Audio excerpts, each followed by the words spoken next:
There it is. We will share all of the slides with you, so don't worry about taking notes. Feel free to sit back and engage with the session. We'll send you all the information that you need to have. We're expecting quite a few more colleagues in the space, so please make sure that your microphone is muted if you're not speaking. It just makes sure that everyone can hear the session clearly. There will be a time at the end where we will have space for questions, so please use the raised hand function if you'd like to ask a question. I'd also like to encourage all of you to use the chat box to introduce yourself, but also to ask questions throughout. I will try and get a chance to answer your questions from the chat box. So if you think of anything, or if you'd like to comment on anything, please feel free to use the chat box throughout the session. Fantastic. So the agenda for today, so this session will be for around an hour. What we'll do is we'll first start with introductions. So looking at who's delivering Responsible Futures, that's Students Organizing for Sustainability and the International Association of Universities. So we'll introduce ourselves, talk a bit about our work and why we've chosen to partner in this way. Then I'm going to talk a bit about why we're here today. What is Responsible Futures? And I'd like to share some outcomes from the program so far. And we're also really delighted to be joined by Martin Bruckner from Murdoch University, who is our lead contact for Responsible Futures at Murdoch University. And Martin's here to talk about the experience at Murdoch with the program. Then we'll have some time to discuss next steps. So follow-up meetings. If you'd like to schedule a call with us and talk more about your institutional context, we can talk through that. Timelines as well. So when there are certain dates to confirm participation and when the program starts, and then costs as well. So we have a tiered costing approach, which we're quite excited about. And the purpose of that is to ensure that we can make sure the program is as accessible as possible to a broad range of institutions all across the world. We really want to make sure that we're including as many institutions as we can. And then there will be time for questions at the end. So the purpose for today, we want to gather today to celebrate the outcomes of the program so far, talk about what the different institutions who've been involved in Responsible Futures have achieved. We want to bring together universities from across the world to discuss the next year's cohort and what this might look like for you. And then we also want to make sure that there's space to answer your questions and make sure that the benefits of the program are accessible to you and your specific institutional context as well. And we're just so delighted to have had really good signups for this week. We were delivering two online sessions this week. This is the second one. And we've just seen truly global representation across the two sessions, which is so fantastic. We've had 52 institutions sign up representing 35 countries across the world and from all parts of the world, from Latin America to Central Asia. So it's really fantastic to see the interest. So some introductions. So I'm from Students Organizing for Sustainability, and my colleague Isabel, who's joined the session, is from International Association of Universities. So our institutions have partnered to deliver Responsible Futures International. So I'll introduce what SOS and IAU do in just a moment. But before we do that, I just want to share that we are your lead contacts, Isabel and myself, for Responsible Futures. So our emails are on the slide, and we'll also be sending over our contact details. So any questions that you have about the program, we're here to help. For colleagues who are just joining the room, please feel free to introduce yourself in the chat box, your name, your role, and your institution. So my name is Sonia Prez. I'm a senior project manager working in education at Students Organizing for Sustainability. I'm based in Scotland, but I come to this international work with both personal and professional experience. So I've studied in the Canadian and the UK education system. I'm of South Asian cultural heritage, and I've lived in a number of different countries. So because of my personal as well as professional experience, I really value global conversations and partnerships in tackling the climate crisis and improving our education system. I'll hand over to Isabel to introduce herself. Thank you so much, Sonia, and welcome everyone, and thanks for joining the meeting. So my name is Isabel Thoman, and I work at the International Association of Universities as Program Officer for Higher Education and Research for Sustainable Development. And I work with a lot of different universities in our network for sustainable development and the SDGs. And I'm also doing this now almost 5 years with a background in international relations and languages. So yeah, that's about me. Thanks, Sonia. Back to you. Thanks, Isabel. So just a bit on students organizing for sustainability. We are an educational charity that's focused on sustainability, and we were developed by the student movement. So we've been delivering student-led programs and campaigns since the early 2000s.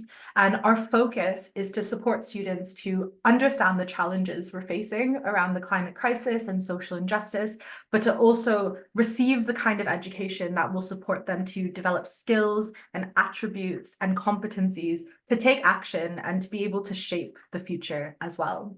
So I'm based in the UK, and we do work in the UK, but we also have SOS International, and the presidency for SOS International is rotating, and it currently sits with the All Africa Students Union. So I'll hand over to Isabel to introduce the International Association of Universities. Thank you, Sonia. And I hope my voice is not gonna fail me today. So as I already said, I'm based in Paris at the UNESCO headquarters, is where the IAU Secretariat is based. And that's historically because we are created by UNESCO in 1950. So we're a global membership association, independent, with 600 members, mostly higher education institutions in 120 countries approximately, also including some organizations and some affiliate partners, all in the higher education sector. So we work a lot on advocacy, very closely with UNESCO, other organizations. We do some research, publications, and mainly networking, also events for our members, and our work centers around these 4 thematic priorities, which are leadership, internationalization, sustainable development, and digital transformation. And the area that I'm working on is HESD in short, which reads a bit easier than higher education and research for sustainable development.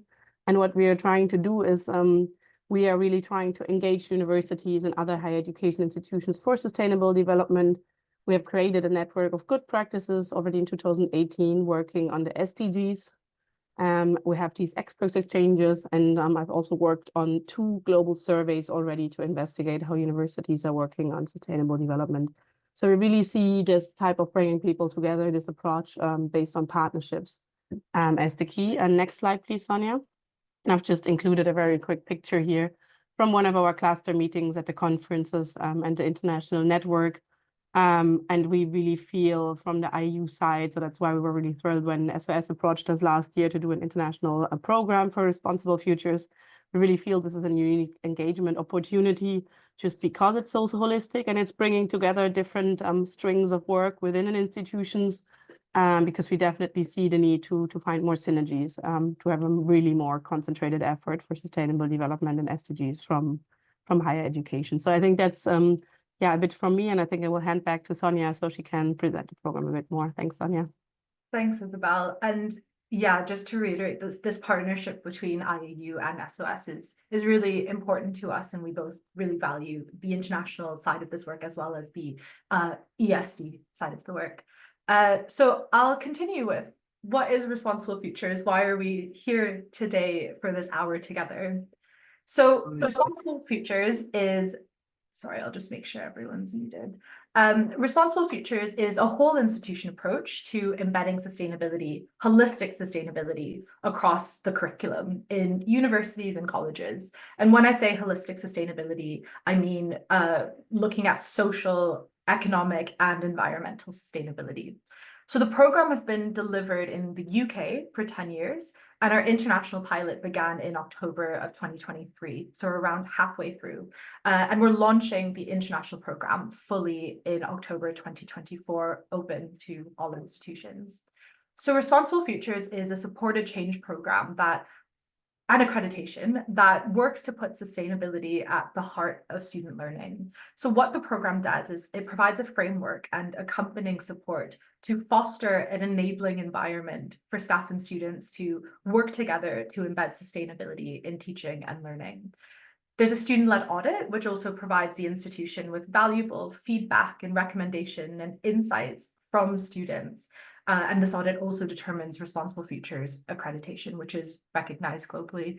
The program, if we zoom out a bit, what the program does is it legitimizes and it mainstreams education for sustainable development, ultimately helping to ensure that learners leave their place of study, leave education with knowledge, skills, attributes, values that are needed to create a more just and sustainable society.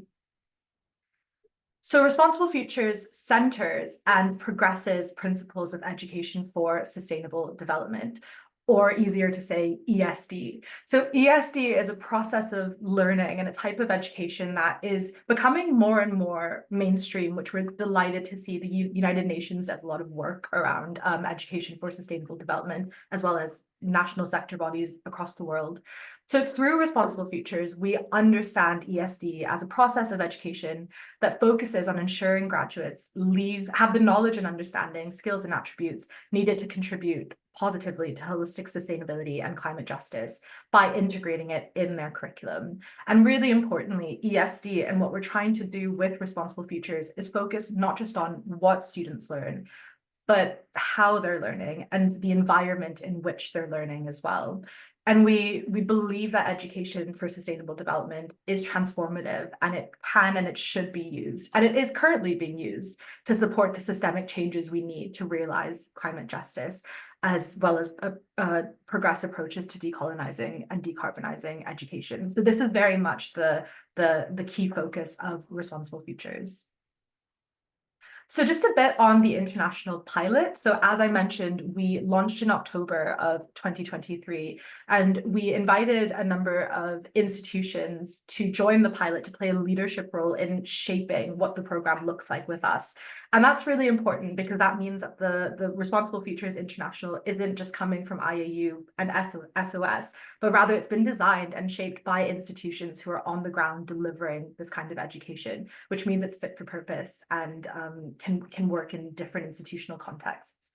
So together, we have co-created an international Responsible Futures framework to support actions and initiatives for ESD across all levels of an institution, from the top down, bottom up, and the middle out, engaging all stakeholders. We've planned and shaped student-led audits, which will be taking place this summer and in the autumn for Responsible Futures pilot institutions. And we've come together to exchange knowledge and learning through both informal and more sort of structured sessions since October. And together, the institutions and their students have worked to integrate sustainability into strategies and policies, to embed sustainability across a broad range of disciplines, and to center local and regional perspectives on sustainability as well, amongst a lot of other amazing pieces of work as well. So the program is cyclical. We work with an institution to join Responsible Futures, and then we work with you to engage with a framework of criteria supporting changes and actions for ESD at your institution. And then while you're doing that, we provide network support as well as individual support to have a space to exchange knowledge and develop skills and learning in the area of ESD. We then train your students to deliver a student-led audit. And through this audit, we work with your students to provide you with their insight and feedback and recommendations, which will then work with you to use to progress your work. So it's a really excellent way to have that student voice and student leadership role very central in your sustainability work. So embedded within all aspects of the program is opportunity for reflection and to monitor the outcomes and impacts of your work. So we really emphasize and encourage and support through the program continual progress. And it's not a tick box exercise, but rather a sort of ongoing project engaging with Responsible Futures in the framework. And so through this, we've seen institutions in the UK, but also from the pilot institutions, engage stakeholders from across the institution. So students, alumni, presidents, vice chancellors, pro-vice chancellors, governors, Indigenous learning staff, academics, marketing and communications colleagues, estates managers. So it's a really broad range of folks that have been able to get involved in the program and facilitate that whole institution approach for sustainability and learning. Just some outcomes to date. So we have looked at 5 specific outcomes, and we're actually structuring an impact report around these 5 outcomes. So I will be able to share that with everyone once it's ready in the next couple of weeks. But the 5 outcomes that we're looking at is increased whole institution approaches for sustainability. We've seen more stakeholders working together in institutions to feed into this work to ensure there's shared capacity and continuity, and that the work is representative of the priorities and needs of all stakeholders. We've seen increased student leadership for sustainability, so institutions being able to support their students to develop leadership skills, but also working with their students to ensure their education is fit for purpose and really reflects the world that students will be graduating into. We see increased connectivity and collaboration between institutions for sustainability. So just some examples are, we have Responsible Futures institutions coming together to apply for funding for research, coming together to exchange knowledge. Recently, a group of Responsible Futures partnerships in the UK did a piece of research for a UK sector body on education for sustainable development and academic quality processes. And that was a really interesting collaboration. We also see more innovative initiatives for sustainability in learning. So looking at interdisciplinary learning, experiential learning, decolonizing education as well, and doing that meaningfully. And then we see increased buy-in for sustainability in institutions and the wider sector. So buy-in from across the institution, but also wider sector bodies nationally and internationally recognizing the importance of this work. And this is a quote from a student auditor. They've said, through the Responsible Futures audit, the university supports students to have a voice in sustainability, which is something we cherish so much. So that was really nice to hear. And just to show you sort of the geographical representation that we have, we're currently working in over 7 countries, and I suppose in over 30 cities or areas across the world. So there's the UK map on the left-hand side and the world map on the right-hand side.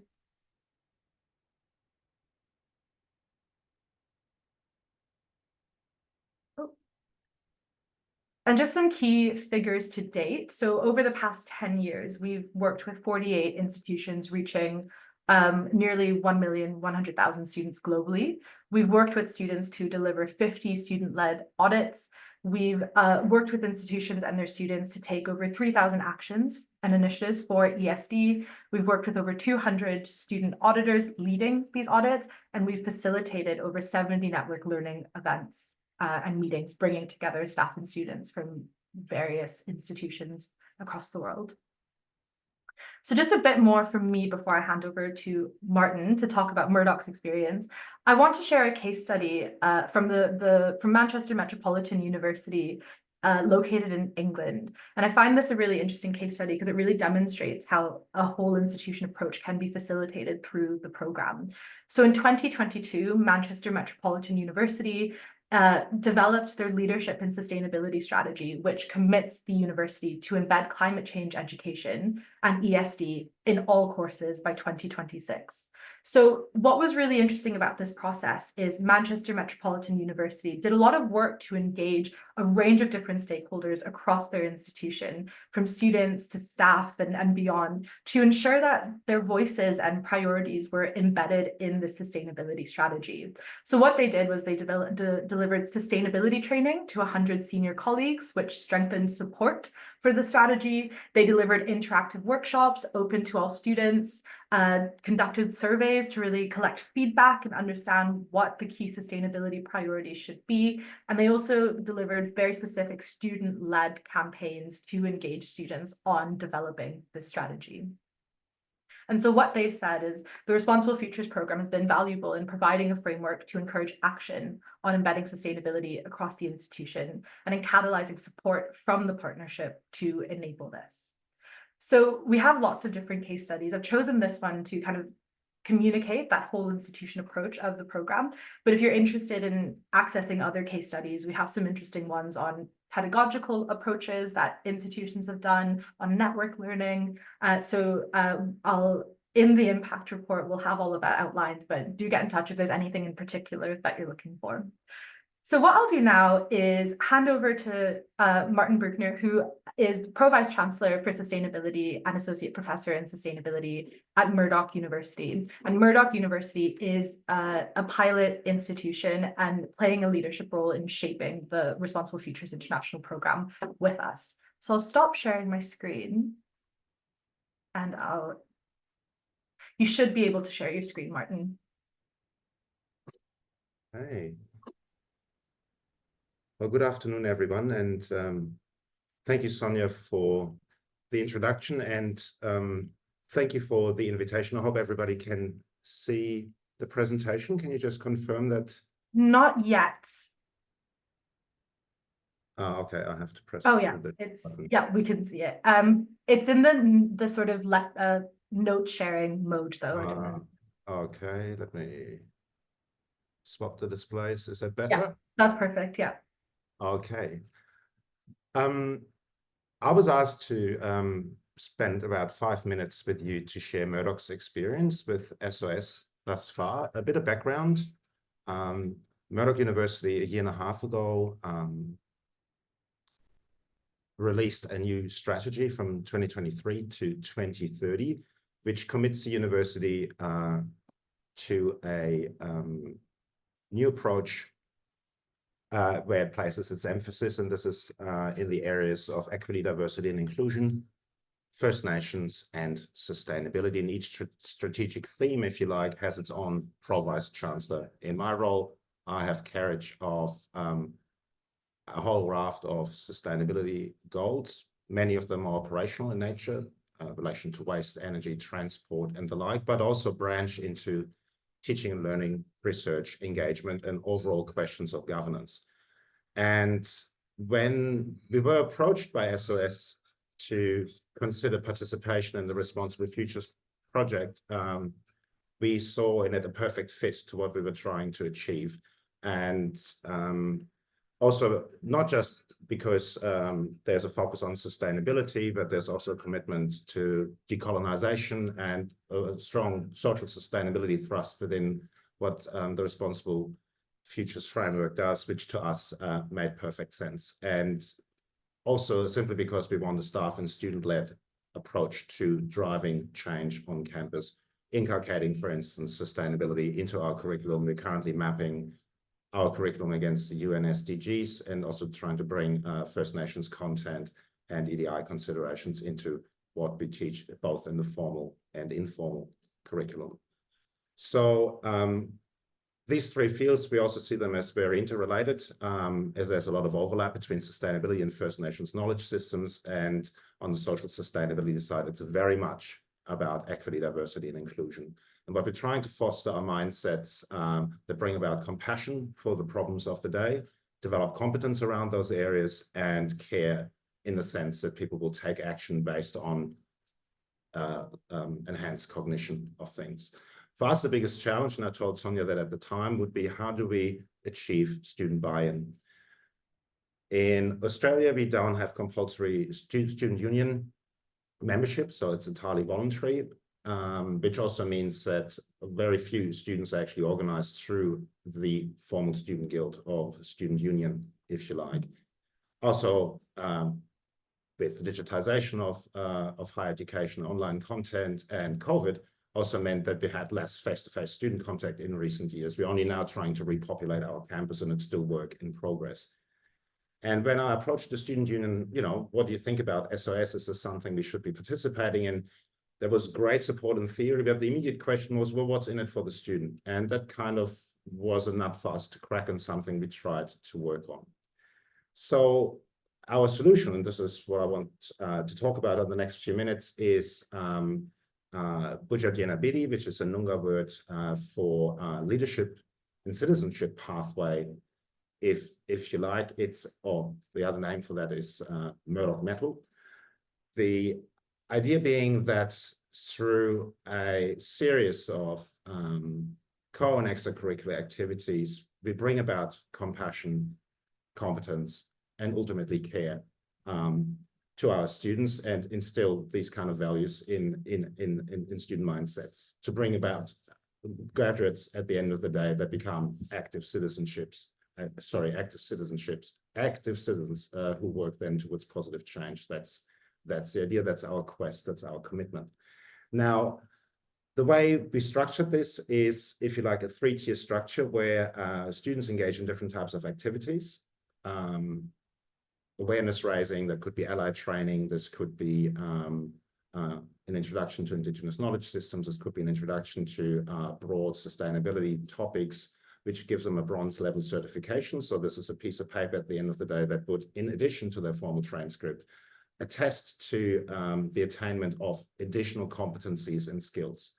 And this will also be matched with electronic badges, which, you know, students can put on their LinkedIn profile or, you know, in whatever online forum of choice, and also appended to their CVs, which, as we hear from our industry advisory bodies, are all skill sets which are in growing demand. And you basically, through higher levels of engagement, you then reach silver and bronze status, becoming from a receiver of information to an actual practitioner at the gold level. And this is exactly also where we place SOS.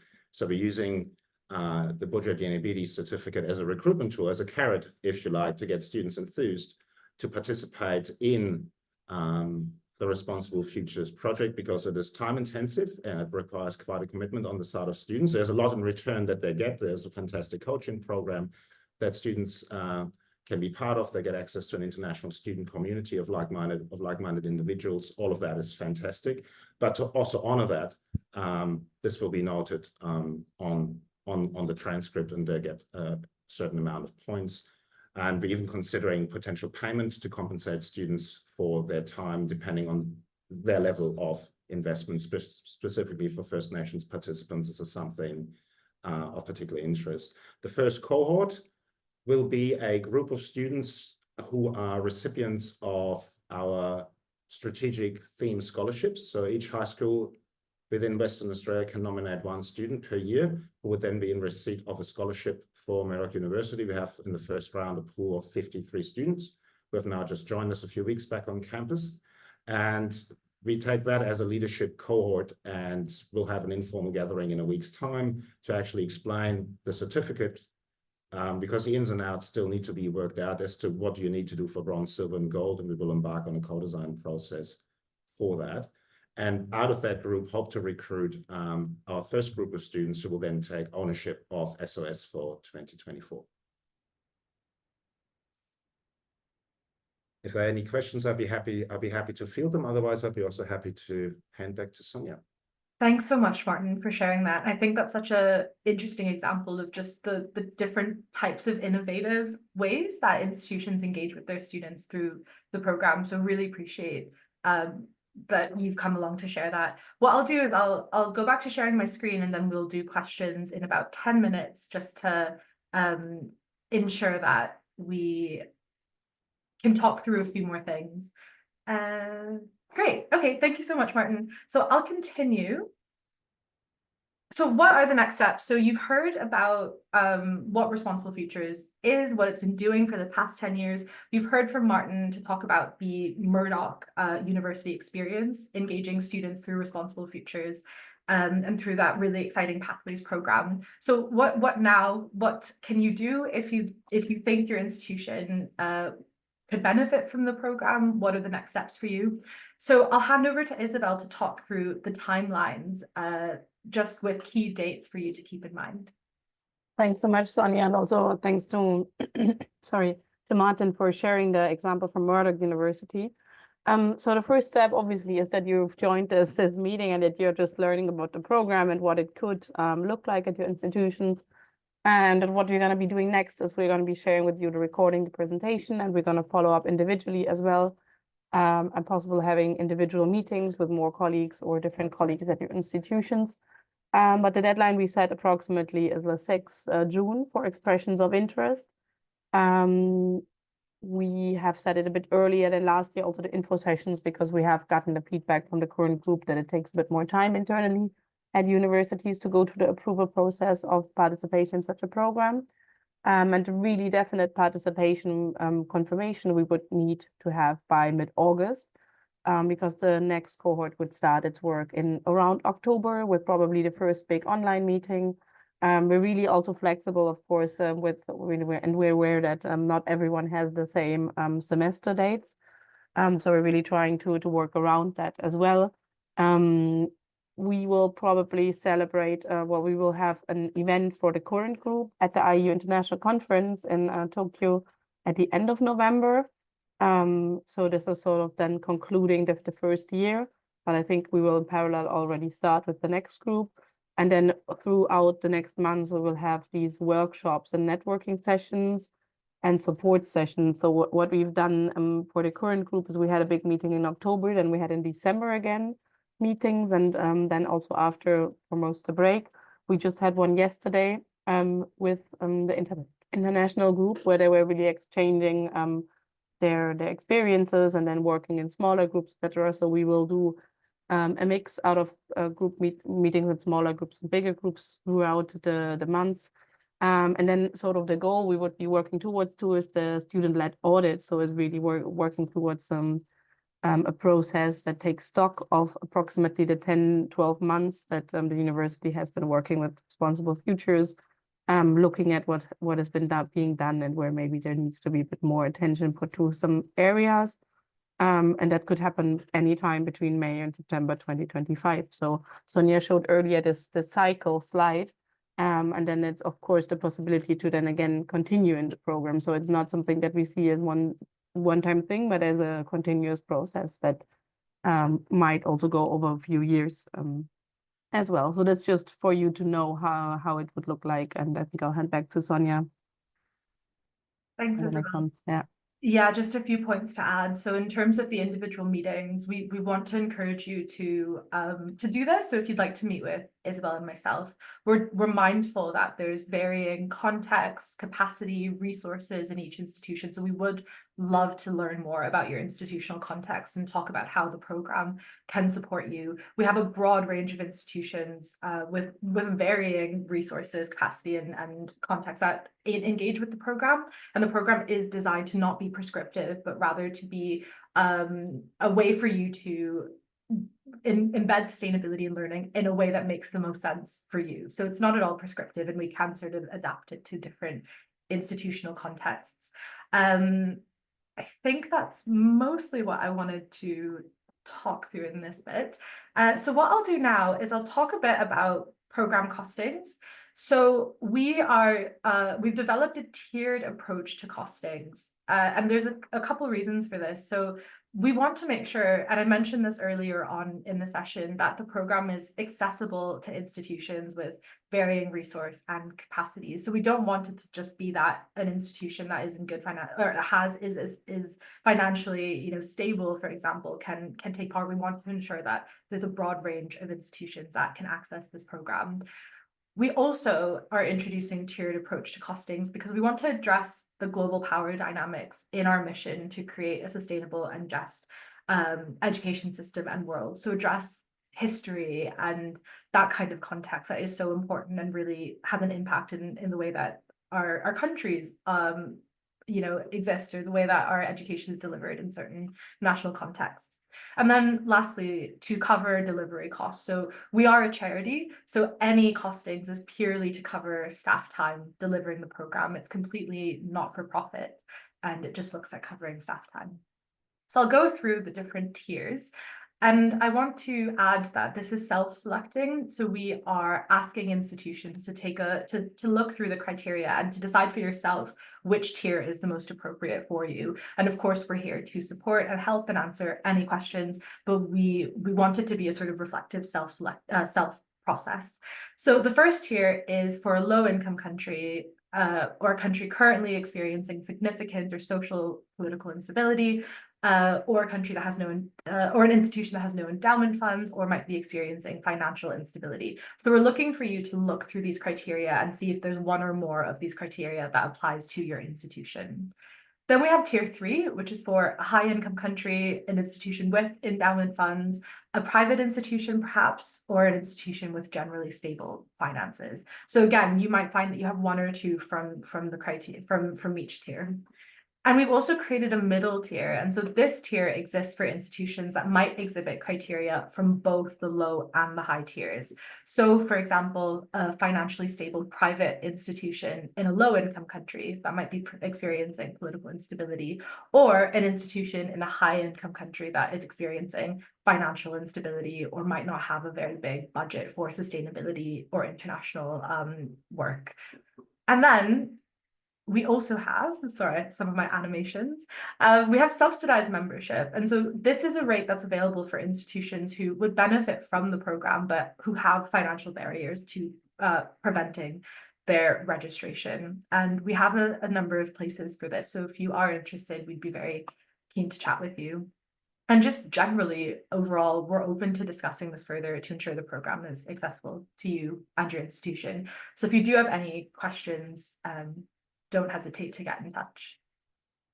What exactly does membership include? So we've spoken a lot about the sort of high level aspects of the program, but what are you actually getting? So membership firstly includes access to the Responsible Futures online framework and an accompanying resource bank. So this framework has, I think, 52 criteria that we developed with the pilot Responsible Futures International pilot institutions. The framework in detail kind of goes through each criteria, why it's important, what we're looking for, and provides case studies and examples of work that can be done to engage with the criteria. As I mentioned, the framework's not at all prescriptive, but it's designed so that you can use it in a way that makes the most sense for your institution. You'll also have access to global network learning.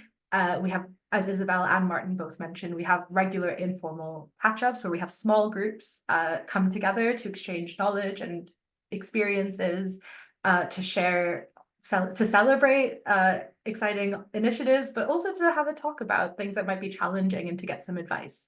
We also have support sessions where we bring together staff and students from participating institutions to learn about a specific topic and explore it together that's related to Responsible Futures. So as Isabel mentioned yesterday, we brought together staff and students from pilot institutions to explore student leadership for sustainability and engagement with Responsible Futures. And that was a really interesting session where we went through different exercises and heard from different case studies. There's also webinars, and then there's an online email list where you have access to students and staff who are participating in the program and can ask questions, share resources. So very much this community of individuals, students and staff institutions that are doing work to embed sustainability in learning. You'll also access bespoke support days for your institution. So from SOS, tailored support that can help you to engage with the program and to issues related to ESD and Responsible Futures. Some institutions use this support for workshops. So we come and do workshops for students or for staff. Sometimes we might do bits of research for you or with you. We might sit down and do a sort of mock audit where we go through the framework together and talk about the ways that you've engaged with it. So there's a really broad range of ways that institutions use our individual tailored support for you. And we're very happy to be creative. In this membership is also the 2-day student-led audit, where we work with you to recruit students, and then we come in and train students to deliver the audit and write up an accompanying audit report.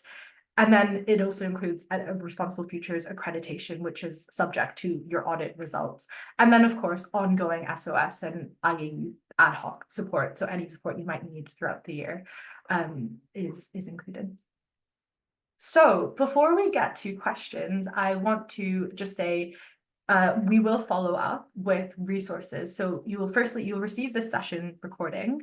Then you'll also receive an information document with costings, timelines, and a program overview with information on next steps and suggested next steps as well. And that will be, the slides will be adapted to be that document. So you'll kind of get the slides as well as the information in one document. And then, as I mentioned, please feel free to get in touch if you'd like to schedule a call. We'd be more than happy to chat with you. Great. So that's all of the information that we wanted to share. But what we'd like to do now is open up the floor to you. If you have any questions or any ideas, or if there's anything that made you excited or interested, please feel free to either share it in the chat or to raise your hand. And perhaps what I'll do is I'll stop sharing my screen. We might be able to look at everyone.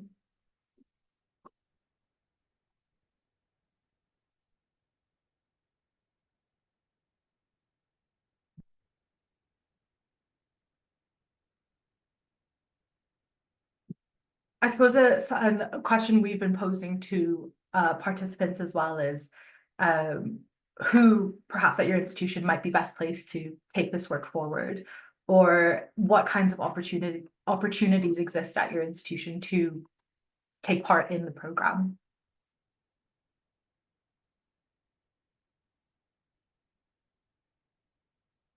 So there's a question in the chat, what shall be broad line of audit and accreditations?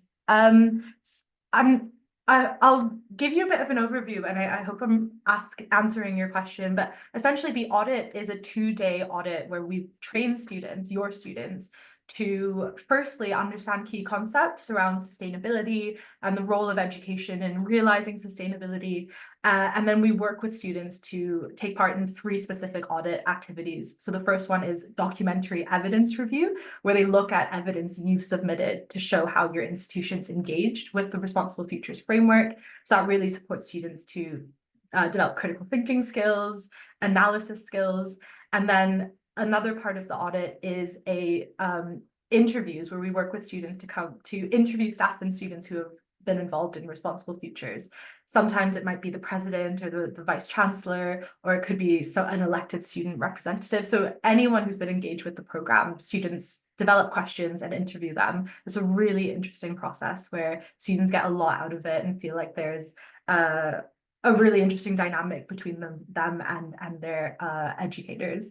And then the last bit is we worked with students to get their feedback and their reflections, and we write a report with student feedback and their thoughts and their ideas.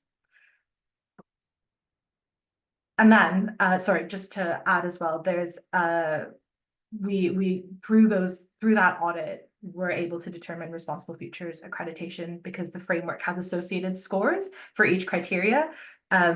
And you have to reach a certain score threshold to receive Responsible Futures accreditation, but we can share all of that information. I don't want to go into too much detail because it's quite there's quite a bit of it for the specific accreditation. But thanks, Pravir. I hope I answered your question. Are there any other questions? I received, Sonia, a question on how students actually can be engaged with it, and maybe we should clarify that we're doing that. So it's a program where institutions would commit. So let's say your university signs up for the program, and normally it's 2 people from the administrative staff or 2 students at least that also are regular contacts and join our support session. But yeah, it does go through a sort of institutional sign up. So it's not something, unfortunately, where students can individually engage. But they can also continue to push or to bring this to the attention of their leadership. And another question or a topic I think that also came up was decarbonizing education, and I think that you're a bit more the expert than I am, Sonia. I don't know if you want to say how that is included in the framework and the toolkit amongst other topics. Yeah, so I'll just respond to the question about students. I'll just add a bit to that. We have designed the program so that it's not necessarily equal representation between students and their institution, but equitable representation. So we're very mindful that students have a lot on their plate. They're they're studying and they have a lot of things that they need to do. And so the program is designed to not necessarily have students commit as much time as an institution to the program, but rather for their voice to be heard in a way that makes the most sense for them, or in a way that kind of aligns with their capacity. So as Isabel said, it is led by the institution. Or rather the institution signs up and does all of the sort of coordinating, and then through different aspects of the program, the student voice is embedded and students are engaged. So we'd recommend going through an institution to get the sign off and the buy-in, and then working with students. Sorry, so the other question I think was about decarbonizing. Yeah, so decarbonizing education. So our definition or our understanding of decarbonizing education is ensuring that we're delivering a kind of education, or looking at the way that teaching and learning can move students away from a reliance on fossil fuels, can prepare students to work in more sustainable industries, can also kind of look at the way that our funding and investments might be aligned or not aligned with fossil fuels. So there's a lot in decarbonizing education, and ultimately it's looking at not just what we're teaching students, but the environment that we're creating and whether or not that's reliant on fossil fuels. So the framework, the Responsible Futures framework, covers a broad range of areas, looking at measuring your baselines and your benchmarks, looking at interventions, outreach, leadership and strategy, your policies and your commitment, the partnership and planning. So it really covers a broad range of areas. And within those areas are criteria and initiatives and actions that can support you to look at decarbonizing education in a way that makes sense for your institution's context. Great. Are there any other? So there's a question from Nazia in the chat. How can we arrange an individual meeting to talk about your institutional context? Yeah, so we'll follow up with everyone with the recording, the slides, as well as information on how we can meet up. So keep an eye out for that. We'll send that over by the end of the week. Are there any other questions around next steps or student engagement?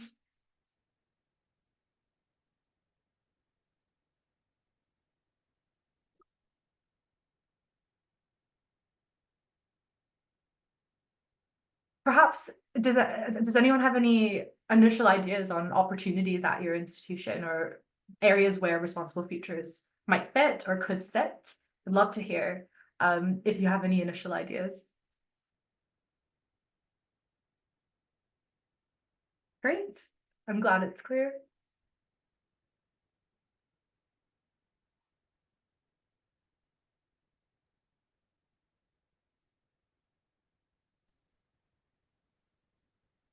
Yes, Sonia, can I have a question with you? Yeah, of course. I'm from India, and we for our universities, like in scenario of Indian universities, we have many types of accreditations with us. So how do you think that when we come to you or like with your collaboration, how we are going to create a different impact in terms of accreditations? Like IAU, we are a member of IAU. So already we are in the membership, already we are following their guidelines and everything. We are taking their opinions in lot many things. But if this, what is the difference? Like how you are coming to put us a different thing, Yeah. which is not included already in our accreditations. Yeah. I think that's a really good question. Thanks for asking, Prabir. So I'll share a bit. So firstly, Responsible Futures there is an accreditation associated with it, but a key central aspect of the program is working with students to embed sustainability in learning and the process that the program supports you to take to be able to do that. So through the framework and through the Responsible Futures program cycle, we can support you to take stock and of all the work that's going on already and almost look at it through a joined up cohesive framework and approach. So it's almost sort of breaking down silos of working in institutions and creating a very clear pathway for sustainability in partnership with students. So that's a really key focus of the program. So if you do have other accreditations, if there's lots of different things that you're involved with or your institution has signed up to, what Responsible Futures does really well is it provides a central space to bring together all those different things that you're doing and to see it really clearly and holistically and strategically as coming together in the pathway to embedding sustainability in learning. So for example, we have institutions that have been involved for 10 years in the program, and they continually use the program, the framework as that sort of guidance, as that way to take that joined up cohesive approach. So if you're involved with IAU, if you're involved with a number of different other accreditations or associations, you can use Responsible Futures to understand how it all works together and how it kind of supports you to achieve your larger vision for sustainability. The program also supports institutions who might be in different stages of their journey with sustainability. So if you don't have other things that you're working on, if you're not sure where to start, the program also provides a really helpful framework to get started and to really think about your initial steps to doing that. So it's designed to help you, regardless of where you are at with your journey in engaging with the global sector for sustainability or just embedding sustainability in learning. The second bit is what's special about this specific accreditation is that it's from your students. It's determined by a student-led audit. And of course, we moderate scores and we ensure that it's, completely, there are many people that look at the scoring to make sure that it's fair. But what's really special is that the scores are coming from your students through an audit that they're leading on. So you're really hearing from students about what they think you're doing well and what they think they'd like to see you progress based on their experiences and their understanding and their priorities as well. So I think that's what makes the accreditation especially unique, is that it's coming from students who are your allies in delivering education at your institution and have a lot of interesting insight to share. I hope that answers your question, Prabir. Yeah. Thank you so much. In terms of what I could understood is like what we are following our accreditation, it's basically on academics part. Once we are with you, then it's like a interdisciplinary with the students as well as academics. Yeah, exactly. Yeah, I think that's an interesting, Yes. Thank you so much, Sonia. Thank you so Yeah, no much. worries, Prabir. Thank you for your question. Does anyone else have any other questions around the program? I wonder if I can just add to that, Sonia. Sorry, I'm wondering. So we had this discussions, of course, internally also for the pilot. So what we call an accreditation is a process that you might also call like it's a learning process. So it's could also be a certificate, or we can call it a label or whatever. So it's really something that comes out of working in the process of this like Responsible Futures program. It's not an accreditation like an institution accreditation gets from their local, from the National Higher Education Ministry, but we're really looking at the process, and then the accreditation is the end of it and not the actual the goal. So I think it's a learning course, an accompanied program in this Responsible Futures that's open to IAU and non-IAU members. So we're really opening it up and hope that we can make it most beneficial for the institutions and the students and the staff taking part of it. Yeah, and just to add, it is like quite structured. So the every institution goes through the same process to achieve Responsible Futures accreditation. So it's 10 years in the making. There's quite a lot of background research and understanding of sustainability and education to have developed this accreditation. So it is really meaningful and it comes from your students. But as Isabel mentioned, it's not an institute, it's not sort of a national accreditation. Are there any other questions on the program?